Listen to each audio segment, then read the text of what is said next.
Voy a dialogar con Jimena Soruco, es boliviana, nació en La Paz. Me contaba que tiene varios títulos e incluso un posgrado. Estudió Sociología, egresada de Ciencias de la Comunicación, un posgrado en Letras y está en Rosario para participar del Congreso Rosario 10.010 para presentar un libro y creo que vamos a tener que dialogar antes de hablar del libro de la situación boliviana. Jimena, muchísimo gusto, bienvenida a Rosario. ¿Cómo te está pasando en la ciudad? Muchas gracias, les agradezco la invitación. Muy bien, primera vez que estoy en Rosario y me ha encantado el río, como te decía, y la ciudad. Si tuvieses que definir hoy el rasgo principal de la situación política boliviana, ¿cuál sería? Una estabilidad conflictiva, tal vez, o potencialmente conflictiva. Hemos vivido un proceso difícil estos años. Evo Morales gana la presidencia el 2005, en diciembre, y el 2006 entra en función de gobierno. Pero pese a la victoria, fue una victoria fuerte, contundente, con 54%, todavía no había posibilidades de construir el nuevo Estado que se estaba planeando. Entonces fueron 3 años de una inestabilidad muy fuerte, mucho conflicto regional, el tema de la autonomía. Estuvimos a punto de una guerra civil el 2008, ese es el contexto donde se escribe este libro que voy a publicar, que voy a presentar acá. Y pasado este periodo crítico de sensación de posible guerra civil, de división del país en dos países, ¿no? La región vinculada a Brasil y la otra la región andina, viene el 2009 y el 2010 con cierta calma y estabilidad, hegemonía por parte del gobierno. La oposición se cae, hoy día no hay oposición en Bolivia, ¿no? Estos grupos radicales están presos o prófugos, pero viene el problema de una estabilidad complicada, ¿no? Porque los fantasmas ya no salen de fuera del gobierno, sino dentro del propio gobierno, entonces se necesita cierta madurez política para que el proceso avance. Ha habido en estos días enfrentamientos, ha habido muertos y el enfrentamiento proviene de sectores obreros. ¿Preocupa eso?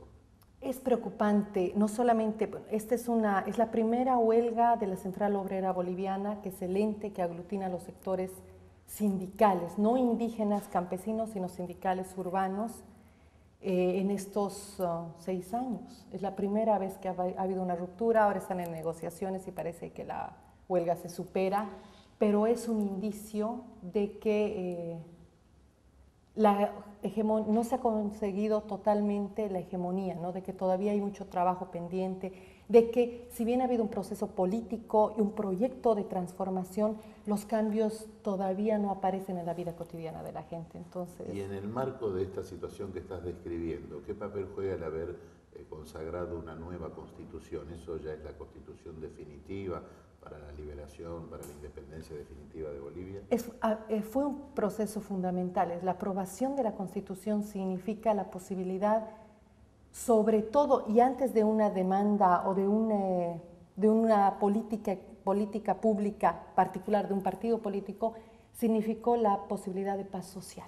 Si la Asamblea Constituyente representa la posibilidad de no llegar a una guerra civil, sino de poder solucionar los problemas entre los bolivianos a partir de un proceso democrático, ya sea en el Congreso o en las demás instituciones, pero esa fue la representación, porque toda la oposición política al gobierno, al régimen, se dio alrededor de la Asamblea Constituyente. Los sectores de oposición de las regiones de tierras bajas, se le denominan ya Santa Cruz, esta zona agroindustrial, no quería la aprobación de la nueva Constitución. A partir de ahí se dieron los conflictos. El momento que se aprueba la Constitución con un 64% y unos meses antes se ratifica al presidente Evo Morales porque se dio un referendo ratificatorio en el que ganó con un 67%, la aprobación de la Constitución demostraba que sí podemos vivir sin una guerra civil, es decir, sí hay posibilidades de paz.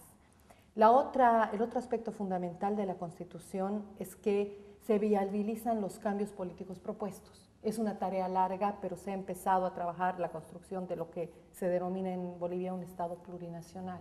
La posibilidad de una convivencia y de una construcción de un Estado que articule a todos los sectores, porque no te olvides que Bolivia es un país, ha sido un país profundamente racista, pese a que la mayoría de la población es indígena. Bueno, vamos a ir por partes, porque vos ahora entraste en un tema que yo ya lo tenía planteado, que es el Estado plurinacional. Es un país racista. Primero, ¿qué significó, por ejemplo, que un indio, nosotros llamamos indio, un indígena, como le quieras llamar, o como le llamen ustedes, como Evo Morales, sea electo presidente? Claro, es una situación sin precedentes, no creo que solo en Bolivia, sino en toda América Latina. No es la primera vez que un presidente indígena asume el gobierno en Latinoamérica tras 500 años. No solamente nos recuerda esa elección los últimos 200 años del periodo republicano, sino hace referencia a reivindicaciones que van mucho más atrás en el periodo colonial. Y eso debería, o sea, el hecho de que se haya elegido un presidente indígena no debería ser sorprendente en un país donde, según el último censo, el 62% de la población es indígena. Pero sí es, porque la población indígena y el sector popular, como pasa en toda América Latina, solía no confiar en sí misma. Entonces, aunque hubo participación minoritaria de partidos indigenistas minoritarios o indígenas, no se votaba por él. Entonces, el que se haya votado por un presidente indígena presenta esa confianza que puede tener la población mayoritaria en sí misma, ¿no? Hay relatos que han aparecido muy frecuentemente en Bolivia en los últimos años de preguntas a niños indígenas que viven en áreas rurales cuya expectativa de ascenso social podía ser o el campo, la labor agrícola, o quizás si migran a la ciudad de empleadas domésticas o albañiles. ¿Qué quiere ser? La pregunta ¿qué quiere ser? La respuesta es quiero ser presidente como Evo Morales. Entonces la transformación de las expectativas, la transformación simbólica es fundamental. Los resultados prácticos yo creo que van a demorar, pero hay una posibilidad de que las circunstancias sociales, políticas se igualen en este país. Claro, esta composición étnica de Bolivia, el 62% de población indígena, es algo totalmente desconocido para la realidad argentina. ¿Cómo se produce ese proceso de exclusión de los indígenas, siendo que son más de la mitad de la población? Tiene que ver, bueno, la población, yo creo que además el hecho de que la población indígena sea mayoritaria y se haya mantenido mayoritaria, a diferencia de Argentina o de Chile, es que, si recuerdas las políticas migratorias, por ejemplo en Argentina del 19, hicieron que muchos migrantes, ustedes tienen la raíz de migración italiana, migración española, y eso no pasó en Bolivia. Es un país enclaustrado y es un país con... la región productiva fue la región de tierras altas, de las minas, entonces no hubo migración. Y al no haber migración, ni siquiera española mayoritaria, los indígenas representaban la fuerza de trabajo central. Entonces se conservó esa fuerza de trabajo pese a todas las exclusiones. Ahora, ¿cómo se los mantiene al margen? Por la construcción del Estado. En Bolivia hasta 1952, que es el periodo de la Revolución Boliviana, que es fuerte y que es una revolución no muy conocida, porque conocemos la Revolución Mexicana, la Revolución Cubana, pero no se conoce mucho la boliviana de ese periodo. La gente no votaba, no había voto universal, entonces el voto estaba reducido a población criolla o población blanca, que sabía leer o escribir y que no tenía ninguna relación laboral de servidumbre. Entonces estaba reducido a un 10% de la población. Entonces el Estado se maneja siglo XIX y hasta mitades del XX con ese 10% de la población con ejército. ¿No? La industria más fuerte en Bolivia, en la colonia, en la república, fue la mina. Entonces en los centros mineros había mucha represión de la población indígena que allí trabajaba. Y bueno, la historia minera es la historia económica de Bolivia desde la colonia, ¿no? Esta imagen de Potosí, el Gran Potosí, y todo el vínculo, por ejemplo, que relaciona a Bolivia con Argentina, porque por acá se sacaba la plata que venía de Potosí. Entonces, creo que todo este escenario económico, todo ese dinamismo económico y político es marginado a través de la fuerza. O sea, toda esta población queda a un lado porque se construye un Estado sin su presencia. Se suponía también en este periodo, y son ideas que se arrastran todavía hasta los 70s, 80s de este siglo, que se trataba de países que tenían que evolucionar y evolucionar a una vía occidental. Entonces la imagen del indígena, por ejemplo, tenemos un texto terrible, viéndolo a la distancia, escrito a inicios del 20, que se llama Pueblo Enfermo. Y entonces, ¿qué te decía? Bolivia es un pueblo enfermo. ¿Y por qué es enfermo? Porque la mayoría de la población es indígena. Entonces, ¿cuál es la solución? Primero, eliminarles, pero no es posible eliminarles porque son la fuerza de trabajo central. Entonces, integrarles. Con la revolución del 52 surge todo el proyecto de mestizaje. Entonces, a los indígenas les vamos a integrar. Se desconoce, de hecho, la palabra indígena. Ya no se podría mencionar el término indio, porque es despectivo y se los convierte en campesinos. Entonces, siendo campesinos es que se van a integrar económicamente. Y es un proyecto de izquierda, ¿no? Ya no hablemos de grupos étnicos, hablemos de clases. Entonces, se busca integrar de esta manera. Pero no es posible, ¿no? El término campesino en Bolivia se reproduce el estigma racial contra el indígena. Entonces, hasta hace unos años y aún hoy se mantienen los insultos étnicos y las bajas expectativas de vida en la población indígena. Jimena, varias veces citaste la Revolución del 52. Sí. Yo recuerdo haber leído el diario del Che en su segundo viaje, lo que escribió también su compañero de viaje, Calica Ferrer, y les impactó mucho, ellos estuvieron en plena revolución, hay fotos en los libros, campesinos, obreros armados subidos arriba de los camiones. ¿Qué significó esa revolución y qué límites tuvo? No podemos entender lo que es Bolivia ahora sin esa revolución. No es el único antecedente, ¿no? Porque, por ejemplo, todo el movimiento indígena te va a hablar de sublevaciones anteriores y rebeliones interiores, pero es central. Yo creo que define la circunstancia actual en Bolivia, la revolución del 52, con un límite que creo que hoy día es posible superar. La revolución del 52 la realizan sobre todo los mineros, porque la minería, como había dicho, es el centro de producción capitalista. Había en enclaves capitalistas mineros, ¿no? Unas minas por acá, por allá. De hecho, nuestros primeros ferrocarriles, que es la historia de América Latina, salían de la mina al puerto, ¿no? Entonces, y un estado minero. Los mineros, entonces las minas estas van creciendo y la población minera obrera, ¿no? Alejada de las comunidades indígenas, va creciendo, entran todas estas, la ideología de izquierda, ¿no? Toda la izquierda y nacionalista en este periodo, y la revolución la hacen los mineros. Pero no podían haber hecho la revolución los mineros sin las poblaciones indígenas. Entonces hay un pacto entre mineros, que era el sector más urbanizado, que ya hablaba español, que estaba vinculado con las ciudades, con la población indígena, que había estado en levantamientos durante toda la primera mitad del siglo XX por sus tierras. Entonces, los mineros convocan a los indígenas. ¿Cuál es el límite de esta revolución? Que ese momento el sector minero no confiaba en sí mismo, es decir, no plantea un proyecto propio, sino que entrega la revolución, porque tenían las armas, no se había se había destruido el ejército boliviano, se tenían las armas, se tenía el Estado, pero se entrega esta victoria a un partido político, ajeno, ¿no? Un partido político que en ese momento se hablaba de que era de una burguesía en emergencia pequeña, en muchos conflictos con esta oligarquía minera. Esa burguesía fue incapaz de seguir profundizando, por supuesto. Claro, por ejemplo, te doy el dato, la revolución es el 52, para 1956 la ayuda empieza a entrar a la inversión de Estados Unidos, la ayuda de Estados Unidos, ¿no? Para el 56 y una década después, durante 10 años, son dos países los que reciben mayor donación per cápita de Estados Unidos, uno Israel y el otro Bolivia. Entonces, ¿cuál era la importancia de Bolivia para que salga tanto capital? Y era la posibilidad de la revolución cubana, bueno, de las ideas de izquierda en toda América Latina. Entonces, se contiene muy rápido esa revolución. Y a partir del 52, yo tengo recuerdos de la revolución del 52, y a partir del 52, si bien los golpes de Estado son comunes en América Latina, Bolivia pasó a ser prácticamente un sinónimo de golpe de Estado. Golpe de Estado tras golpe de Estado tras golpe de Estado. ¿Qué herencia dejó todo eso en la política boliviana?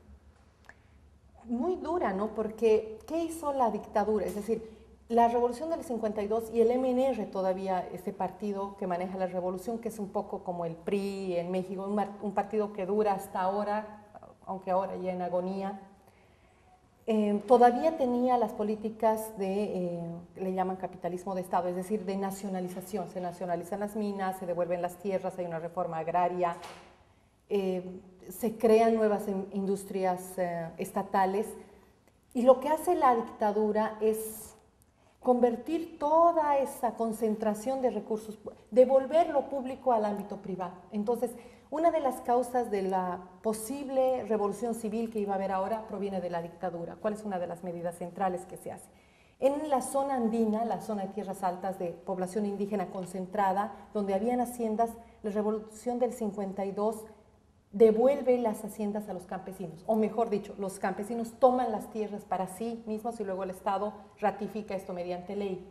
Las tierras bajas, es decir, la zona de la Amazonía, la zona del Chaco, ¿no?, que colinda con Paraguay, no era zona de producción agrícola intensiva. Con la dictadura, todo ese territorio de zonas de población indígena nómada, con poco ingreso de parte del Estado, sectores privados, es entregada a manos privadas. Se empieza a privatizar la tierra, pero de una manera escandalosa. Entre el 70 y el 80, que es el periodo dictatorial más largo de esta época, se entregaban tierras hasta 50.000 hectáreas. Es decir, yo como Estado podía regalar con tal de que tú, por ejemplo, firmes que vas a un compromiso de ser un empresario capitalista, hasta 50.000 hectáreas. Entonces se distribuye toda esa tierra que no había entrado en un mercado económico en el periodo anterior, a los que serán quienes hace pocos años, hasta el año pasado en Bolivia, buscan la división del país, ¿no? Entonces es como la dictadura es la contrarrevolución en materia de tierras. Volvemos al tema constitucional, normativo. ¿Qué significa un Estado plurinacional? Es complejo. De lo que se trata es, el Estado boliviano ha sido hasta la Constitución un Estado-nación típico, ¿no?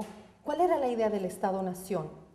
Buscaba en todos los países de América Latina y en Europa y Estados Unidos con la Revolución Americana la homogeneización, es decir, construir de muchas culturas y grupos diferentes una sola cultura, una sola comunidad, con una sola ley. Era un Estado, le llaman un Estado liberal en ese sentido, que una ley universal, derechos humanos, la constitución de un solo territorio, una lengua, una cultura, ¿no?, que es la definición clásica de nación. En Bolivia, teniendo 62% de población indígena distribuida, se calcula en la Constitución, con 40 grupos indígenas, algunos mayoritarios y otros minoritarios, ¿cómo mantienes esta idea de Estado-nación? No es posible, ¿no? El fracaso de la Revolución del 52 muestra que no puedes solucionar por esa vía. Hacer que todos sean iguales en términos culturales no funcionaba, se reproducía la discriminación y la pobreza. Entonces, la propuesta del Estado plurinacional es no erradicar completamente esta idea de república, esta idea de Estado-nación unitario, homogéneo, pero articularla a la diferencia cultural que existe en Bolivia. Y esto tiene mayor profundidad de lo que podría parecer en otras sociedades con población indígena, porque cuando hablamos en Bolivia de población, de cultura indígena, no solamente estamos hablando de alimentación o de vestimenta o de lengua, sino de la sobrevivencia de sistemas políticos propios. Entonces, la idea de Estado plurinacional es reconocer los sistemas políticos propios sin desconocer el sistema político vigente hasta la actualidad. Entonces, el nivel nacional es democrático representativo, pero a nivel de las autonomías regionales y sobre todo indígenas, incorpora los sistemas políticos de cada comunidad. Y ahora, dos cuestiones vinculadas a esto. Se habla de la nación boliviana y del pueblo boliviano, sí, como dos cosas distintas. No hay, son todavía términos que estamos, lo mismo que Estado plurinacional, que se está intentando definir, pero yo creo que el sentido que se le da a pueblo es abrir el sentido que tiene nación. La nación fue considerada como homogénea, es decir, una sola nación con un Estado. La demanda de los pueblos indígenas es ser reconocidos como naciones. Si uno es coherente con esto, se puede reconocer hasta 40 naciones con un solo Estado. Entonces, pueblo me da la impresión que es la categoría que permitiría unir estas naciones diferentes con sistemas políticos, jurídicos, culturales diferentes, pero que se reflejan o que coordinan entre sí en un nivel nacional con el Estado. Entonces, a lo que era nación para el Estado, la lectura hoy es pueblo para el Estado. ¿no? Es una categoría complicada porque ha habido mucha crítica, porque, por ejemplo, se ha dicho que el problema de la categoría pueblo era su... por ejemplo, la izquierda usa como una definición demasiado unitaria. El pueblo son los obreros y los proletarios, y ese fue el problema de esta categoría. En Bolivia yo creo que se apertura más pueblo para incluir a los grupos obreros, a los grupos sindicales, pero también a los grupos indígenas, a los sectores individuales. Un ciudadano es parte del pueblo, pero también una comunidad, una colectividad es parte del pueblo. Entonces yo creo que nos toca, se está reinventando este término para las condiciones específicas de Bolivia, pero creo que ese es el sinónimo. Plurinación sería pueblo, que requiere un Estado, ¿no? Una ingeniería institucional que permita coordinar toda esta variedad de pueblos y de naciones. Y aparte de esta cosa tan complicada, ustedes hablan también de que no hay una sola soberanía. No, eso es interesante, porque cómo se funda en el Estado-Nación la soberanía en la transición occidental es, nosotros como individuos tendríamos, cada uno tiene su propia voluntad y tiene su propio campo de acción. Entonces, por ejemplo, mi libertad va hasta donde llega la tuya. Ese es el límite de la libertad. Pero para no matarnos unos con otros, que es lo que dice la teoría liberal, cada uno cede su soberanía en un contrato individual y voluntario. Entonces nosotros todos, toda la nación, cede su soberanía al gobernante, ¿no? Ya sea el Congreso, ya sea el Ejecutivo, y la renovamos una vez cada 5 años. En Bolivia, el reconocimiento de la existencia de sistemas políticos diferentes hace diferenciar también la soberanía y dice, muy bien, se delega la soberanía de cada ciudadano en el nivel nacional, pero se mantiene esta soberanía a nivel local. Entonces la soberanía se divide en dos. Una delegada para que el Estado maneje el ámbito nacional y otra directa que es ejercida por las comunidades, por los pueblos indígenas en cada distrito. Y esto se vincula con los recursos naturales. El Estado boliviano dice, nosotros vamos a administrar los recursos naturales estratégicos, no los reconocidos como estratégicos, el gas, por ejemplo, y vamos a administrar eso, pero se da la facultad de que las regiones administren sus propios recursos naturales no estratégicos para todos. Entonces tienes una fuente económica que permita el trabajo y la reproducción de esta soberanía directa ejercida por las comunidades, lo que le llaman allá democracia participativa, es decir, representativa y participativa. Ahora, habiendo una Bolivia del llano, una Bolivia del altiplano, habiendo un 62% de población indígena, se puede hablar hasta de 40 naciones, haciendo la diferenciación entre nación y pueblo boliviano, hay varias soberanías. ¿Es posible un proyecto común para toda esa Bolivia? Ese es el reto, ¿no? Yo creo que es posible. Es interesante, por ejemplo, porque cuando estaba en emergencia el movimiento indígena antes de la elección de Evo Morales, esta era una de las preguntas centrales. ¿Cómo hacemos para vivir tantos y tan diferentes, con normas y leyes tan diferentes, sin acabar en pequeñas naciones? A esa pregunta, la respuesta que hubo, histórica en ese momento, fue que la población que no podía concebir esta diferencia y que al final apostó por la división fue la población que había manejado el gobierno históricamente, por lo menos desde el 52, la élite que se asienta en Santa Cruz. Entonces dijeron, ¿cómo hacemos para manejar desde Santa Cruz, que es una ciudad, la segunda ciudad en Bolivia más grande, que es el eje económico? Dijeron, ¿cómo vivimos como una población indígena mayoritaria y con este proyecto de constitución y con esta idea de Estado plurinacional? No podemos. Y entonces su salida fue, no podemos vivir juntos, partámonos en dos. Y es interesante que la población indígena que congrega estas 40 diferentes naciones, este Estado plurinacional, no pensara en una salida de este tipo, porque pudieron, ¿no? Decir, muy bien, tenemos el poder, ahora construyamos un Estado indígena. ¿Vos crees que no hay problema de lo que yo acá anoté, entre comillas y con mucho cuidado, un racismo al revés? Porque hasta ahora fueron excluidos los indígenas. ¿No puede surgir la idea, bueno, el 62% hace rancho aparte? Yo creo que sí podría pasar eso. Es un peligro latente que en ciertos momentos puede evidenciarse. Claro que es posible que pase eso. Pero lo que creo que contiene eso es como que la relación se ha invertido, ¿no? La población indígena mayoritaria se ha reconocido como mayoritaria políticamente, tiene un presidente, controla el Congreso con las elecciones, y quienes mantenían el espacio central hoy día son la minoría. O sea, toda la población mestiza, sobre todo concentrada en las ciudades, es población minoritaria. Entonces, la pregunta se invierte, ¿no?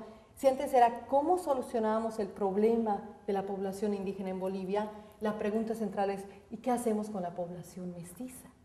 Que vive en las ciudades, que es boliviana, que le cruza la pobreza, que en otros espacios está bastante integrada y desarrollada económicamente. ¿Cómo solucionamos esa población? Y ahí puede correrse el peligro que mencionas, ¿no? Plantear un Estado indígena que subordina a la población mestiza, y luego vas a tener procesos de sectores mestizos occidentales que necesitan convertirse en indígenas para ser reconocidos.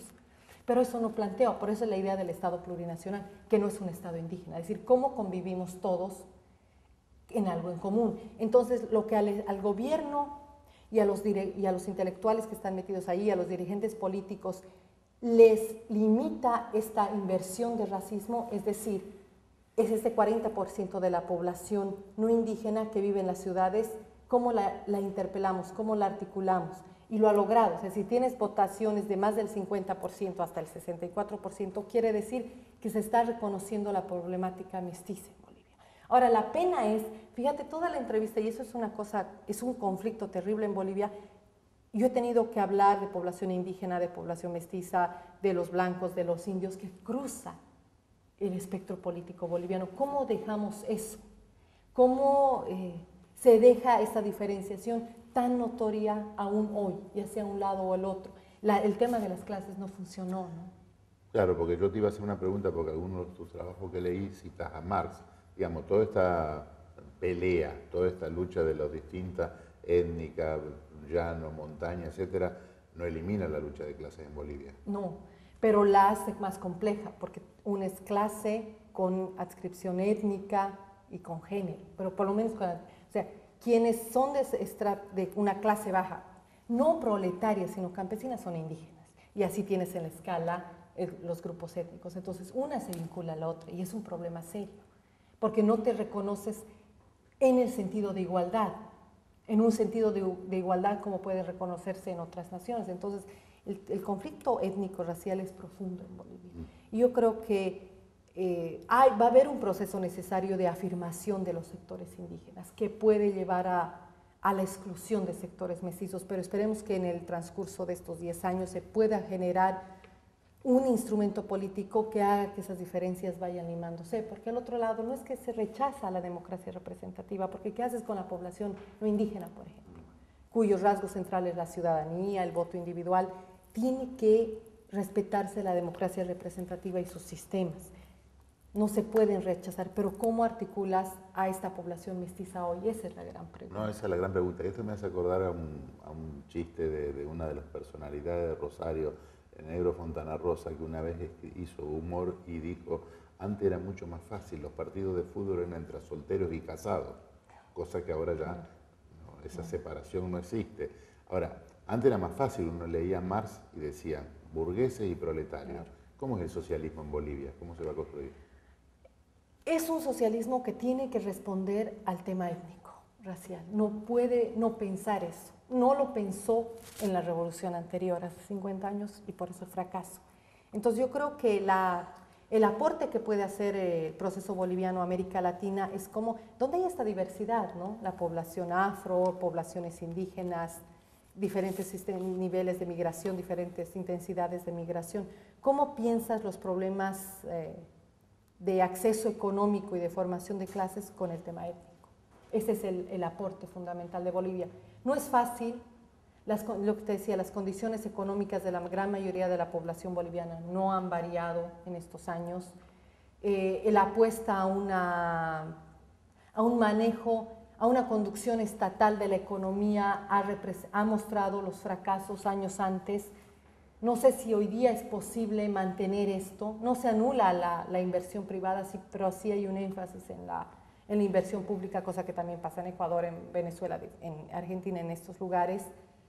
Pero tienes un montón de retos que van a hacer pensar un nuevo socialismo, que no es el modelo de Venezuela, que no es como está pasando en Ecuador, que tiene las particularidades bolivianas, que quienes sanos se han asimilables en otros países, pero la experiencia boliviana en ese sentido es inédita, ¿no? Por esta población indígena mayoritaria y con toda la reivindicación de funcionar bajo sus propios códigos, sus propios términos. Desde la Argentina hemos seguido con mucha preocupación, por lo menos algunos sectores, los intentos de golpe de Estado, muchos de ellos responsabilizados a los grupos autonómicos, recordamos Pando, matanza de campesinos, de indígenas. Puede generarse la idea de que estos proyectos autonómicos es como una reacción a que Evo Morales asumió la presidencia. Sí. ¿Es así o son anteriores los proyectos autonómicos? No. Siempre hay demandas en las regiones de descentralización político-administrativa, pero la relación entre descentralización política-administrativa con este proyecto político de autonomía. ¿Cuál era la idea del proyecto de autonomía antes de la aprobación de la Constitución? Poder o frenar la Constitución o que la Constitución que se aprobaba solo sirva en La Paz y en la zona andina y no en el otro territorio. Entonces, era una respuesta política ante la presidencia de Evo Morales, ¿no? Después de autonomía se empezó a hablar de federalismo y luego se habló ya explícita y públicamente en los momentos de crisis más fuertes del 2008 de separación. Entonces, claro, te hace ver que devino en la única salida posible separarnos. Ante el arrastre de Evo Morales y del movimiento indígena, no había más posibilidad que separarse para proteger los intereses económicos, para proteger el tema de la tierra. El tema de la tierra era el tema conflictivo de la nueva Constitución, cómo se redistribuye o no toda esa tierra entregada a manos privadas en las dictaduras. Y en la Argentina en estos días hay un gran debate sobre el federalismo. ¿Es compatible la unidad del Estado Nacional, el federalismo, sin llegar a la división en Bolivia? En Bolivia se mantuvo, no se planteó en la Constitución el federalismo. Se habló, tenemos ahora aprobadas las autonomías, cuyos regímenes tienen cierta independencia legislativa, ejecutiva, pero que no llegan a constituir estados federales. Entonces todavía no ha habido esa solución en Bolivia, ¿no? Tienes autonomía, pero todavía tienes la administración de un estado central, que es un paso anterior al federalismo.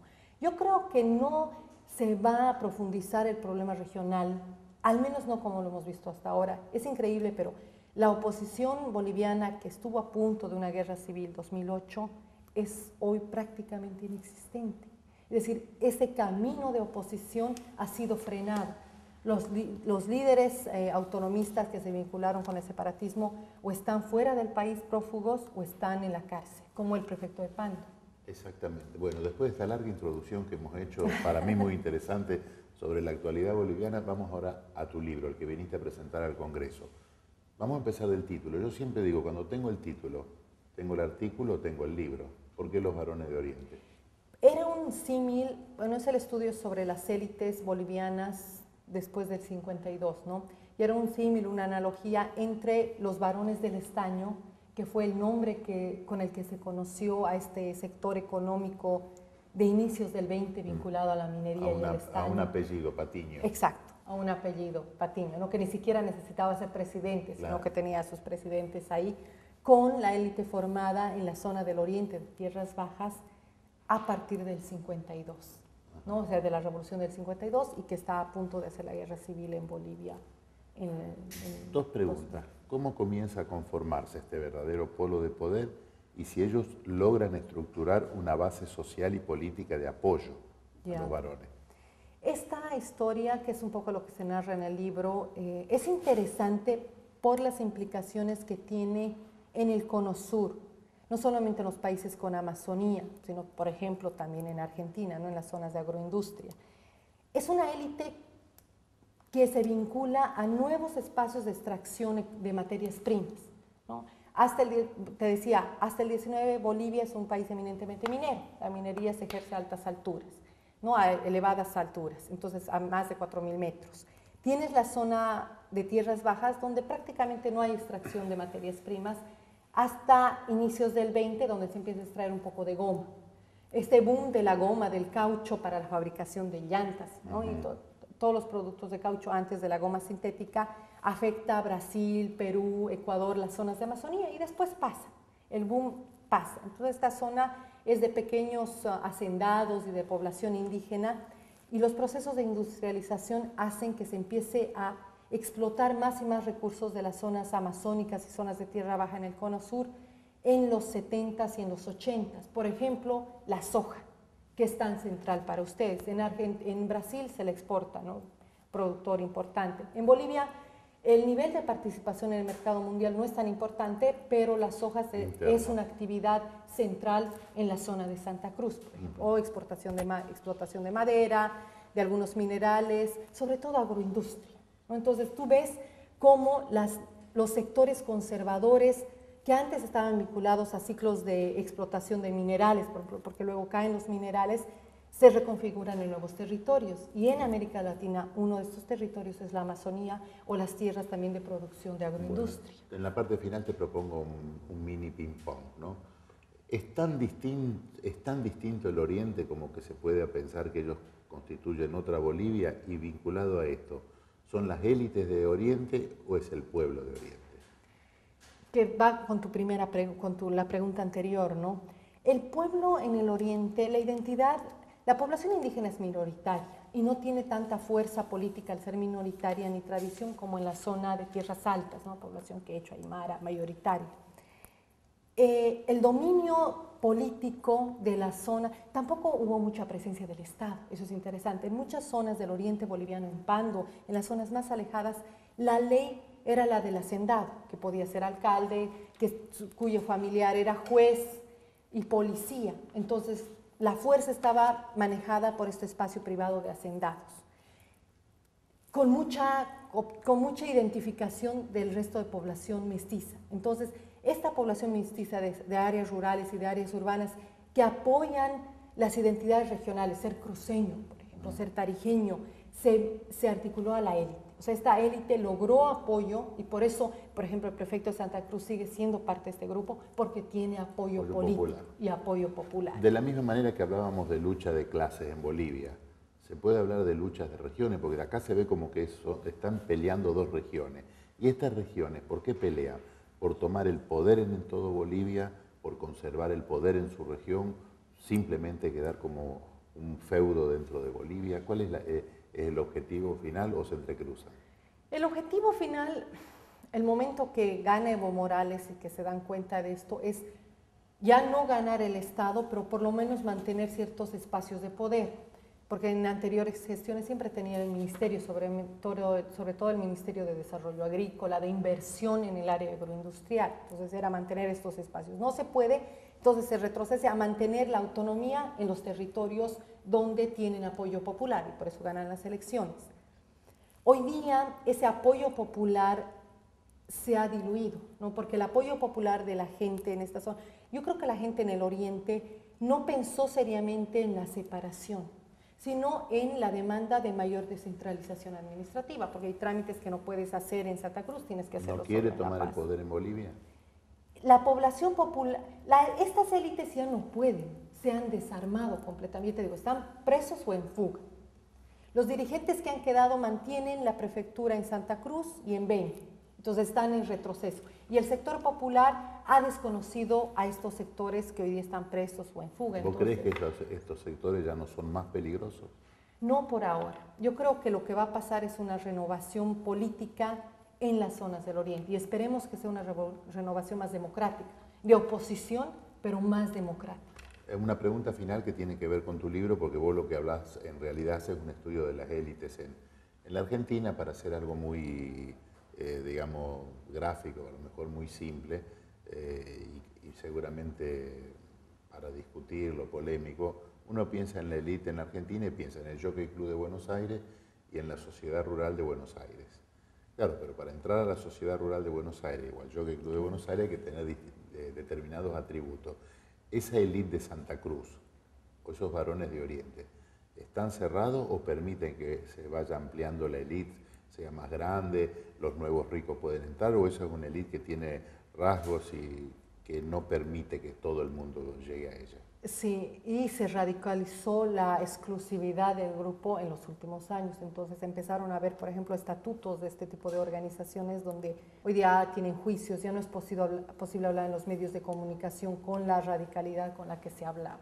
Entonces se supone que pueda emerger nuevos liderazgos en esta región y un proyecto, porque sí hay poblaciones no parte de estas élites que tienen poder económico. Lo que les falta ahora es ingresar al escenario político, pero están dadas las condiciones. Muy para bien. que lo hagan. Jimena, muchísimas gracias. A ti. Disculpa la extensión del reportaje, No. pero debe ser algo así como me tomo la revancha porque en la televisión a la mañana tengo 2 minutos y medio para explicar la situación boliviana. Entonces, aquí me he dado realmente un gusto y un placer. Espero que haya quedado claro. ¿Y qué te llevas de la Argentina para tu trabajo? A mí me interesa mucho el tema de la soja en Argentina, ¿no? Por toda esta relación con la oposición política. Entonces, me llevo un poco la experiencia de una situación similar, ¿no? Y me interesa ver el tema de cómo se articula la oposición política con la agroindustria. Bueno, que termines bien la estadía en Rosario y un buen regreso a tu país. Te agradezco.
Thank you.